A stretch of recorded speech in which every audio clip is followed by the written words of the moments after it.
वालेकुम, कैसे हैं आप सब? मैं ठीक हूँ, उम्मीद करती हूँ आप भी खैरियत से होंगे। तो जी, आज नई सहरी के साथ हम व्लॉग में हमारा व्लॉग स्टार्ट हो गया है। तो आप लोगों के रोज़े कैसे गुज़र रहे हैं और सहरी जो है आप लोगों की कैसी जा रही है, कमेंट बॉक्स में ज़रूर बताइएगा। तो इधर सहरी में आज मैंने बच्चों के लिए आलू वाले पराठे बनाए और क्योंकि आलू वाले पराठे भी बच्चों को बड़े अच्छे लगते हैं, तो साथ में सादे पराठों के साथ मैंने शामी फ्राई की। तो इस ऐसे ही जो है शामी का टेस्ट भी बड़ा अच्छा लगता है, क्योंकि शामी बनाने का पहले से बनाने का मकसद यही होता है कि हम टाइम पे टाइम इनको फ्राई सिर्फ कर सकें। तो इधर हमारी सहरी जो है वो बन के रेडी हो चुकी थी। तो अब हम सब जो है वो रोज़ा रखने की तैयारी कर रहे थे।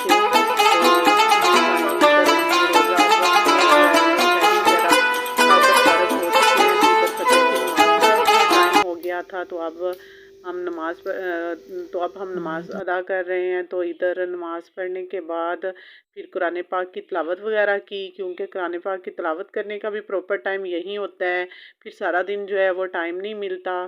तो इधर नमाज कुरान से फ़ारग होने के बाद फिर जो है वो किचन वगैरह को समेटा, बर्तन भी साफ़ किए, क्योंकि इधर मैं जो है वो किचन को साफ़ करना शुरू हो गई थी और साथ में बर्तन भी साथ साथ ही समेट रही थी, क्योंकि हमारी हाउस हेल्पर जो है वो आजकल छुट्टी पे है, क्योंकि उसकी बेटी बीमार है।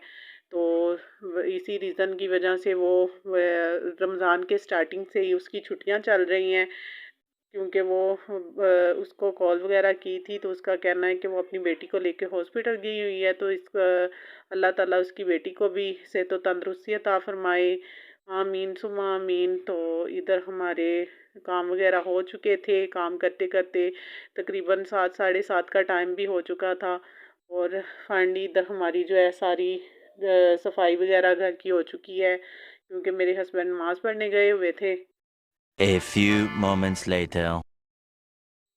तो जी, इधर सहरी की रूटीन से फ़ारग होने के बाद फिर कुछ देर आराम किया, यानी 2-4 घंटे आराम वगैरह करने के बाद फिर घर के कुछ काम वगैरह फिर उठ के समेटे, कपड़े वगैरह समेटे। और अब जो है वो इफ्तारी का टाइम हो चुका है। ज़ोहर की नमाज़ पढ़ते साथ ही जो इफ्तारी का टाइम स्टार्ट हो जाता है, क्योंकि जल्दी जल्दी फिर जो चीज़ें वगैरह बनानी होती है वो स्टार्ट कर दी मैंने बनाने के लिए।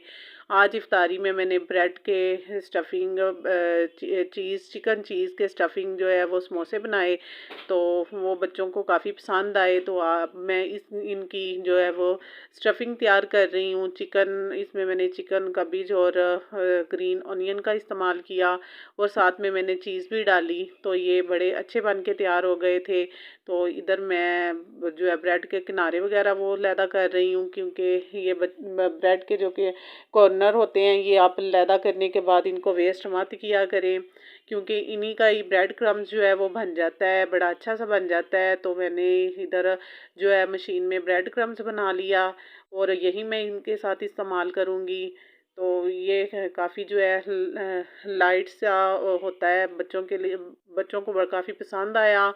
तो इधर मैंने सालन में आज आलू गोश्त बनाया, और ब्रेड के ये समोसे वगैरह मैंने कोटिंग वगैरह करके ये तैयार कर दिए थे। अब सिर्फ इनकी फ्राई का काम ही रह गया था। तो इधर मैं फ्रोज़न चीज़ें भी साथ साथ आपको दिखा रही हूँ। तो ये आलू के कटलेट्स और रोल वगैरह थे जो साथ साथ ही फ्राई कर रहे थे। तो इधर आज सबसे स्पेशल मैं कलरफुल से पापड़ बच्चों के लिए लेकर आई कि वो मैं आज जो है वो फ्राई कर रही हूँ, और बच्चों को काफ़ी पसंद आए। और आज इर्ज़ा भी काफ़ी एक्साइटेड हो गई थी इनको देख के, क्योंकि ये बच्चों की ख़ास और स्पेशल जो है वो डिश हो जाती है जो मैंने इनके लिए तैयार की।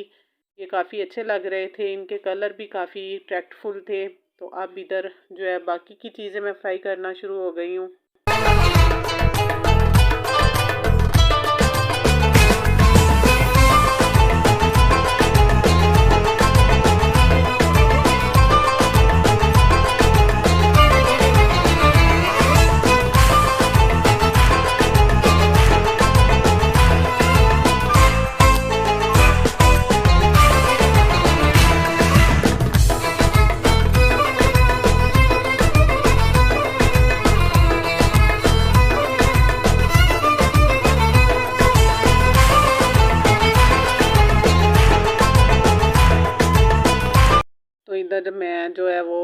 किचन का काम देख रही थी और बाहर बच्चे जो है वो टेबल को मैनेज कर रहे थे। ये बच्चों बच्चों की साथ हेल्प होती है कि वो बर्तन वगैरह बाहर लगाना शुरू हो जाते हैं। तो इर्ज़ा जो है वो तंग भी करती है और साथ साथ एक्साइटेड भी हो रही थी सारी चीज़ों को देख के। तो ये सारी चीज़ें फ्राई करते करते हमारे साथ एक ट्रेजेडी ये हुई कि हम लाइट जो है वो ऑफ हो गई और इधर सारा काम चल रहा था और लाइट जो है ऐसे बंद यकदम बंद होने से हम सब चौंक गए। तो यकदम लाइट बंद होने से सारा काम ही चौपट हो जाता है। तो इधर जो है वो हम फिर ऐसे ही देख रहे थे। तो फिर इफ्तारी के टाइम पे बिल्कुल एंड टाइम पे लाइट भी आ गई थी। इधर हमारी सारी चीज़ें जो है वो भी तैयार हो चुकी थी, टेबल पे सारी चीज़ें आ चुकी थी और अब हम सब जो है वो रोज़ा इफ्तार करने लगे हैं और बच्चे भी अपनी अपनी सीटों पे बैठ चुके हैं।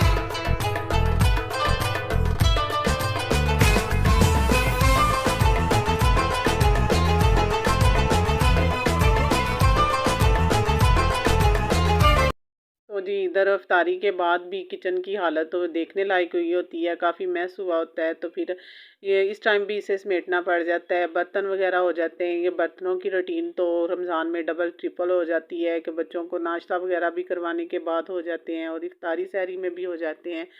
तो फिर मैंने इधर सारा काम जो है वो समेटा इफ्तारी के बाद। तो जिस्म में जो है वो जान भी नहीं रहती, जिस्म ऐसे टूट चुका होता है, थकावट सी महसूस हो रही होती है। ऐसा है तो कुछ भी करने को दिल नहीं करता। तो इधर जो है वो बच्चे जो है वो कुरान पाक अब पढ़ रहे थे, इनके कारी साहब आ चुके हैं और वो कुरान पाक इनको पढ़ा रहे थे। तो मैं इधर अपना काम देख रही हूँ और सारा मेरी कोशिश होती है मैं सारे कामों से फ़ारिग होके ये एकदम फ्री होके बैठूँ। तो जी इधर घर का काम देखने के बाद कुछ देर आराम वगैरह करने के बाद ये बच्चों की न्यू सेशन स्टार्ट हो चुका है स्कूल में और इनकी नई बुक्स वगैरह आई हुई है। अब मैं इनको कवर वगैरह कर रही हूँ, साथ बच्चे भी लगे हुए थे क्योंकि इनके आज बैग वगैरह वो रेडी करने थे। ये सुबह इनका स्कूल है और ये इनके न्यू बैग भी आ चुके हैं और सारी चीज़ें जो है बच्चे काफ़ी एक्साइटेड होते हैं अपना न्यू सेशन स्टार्ट होने में क्योंकि न्यू बुक्स होती हैं, न्यू बैग्स होते हैं। तो बच्चों को न्यू न्यू चीज़ें देख के काफ़ी एक्साइटमेंट होती है। हमें भी अपने बचपन में ऐसे ही एक्साइटमेंट होती थी।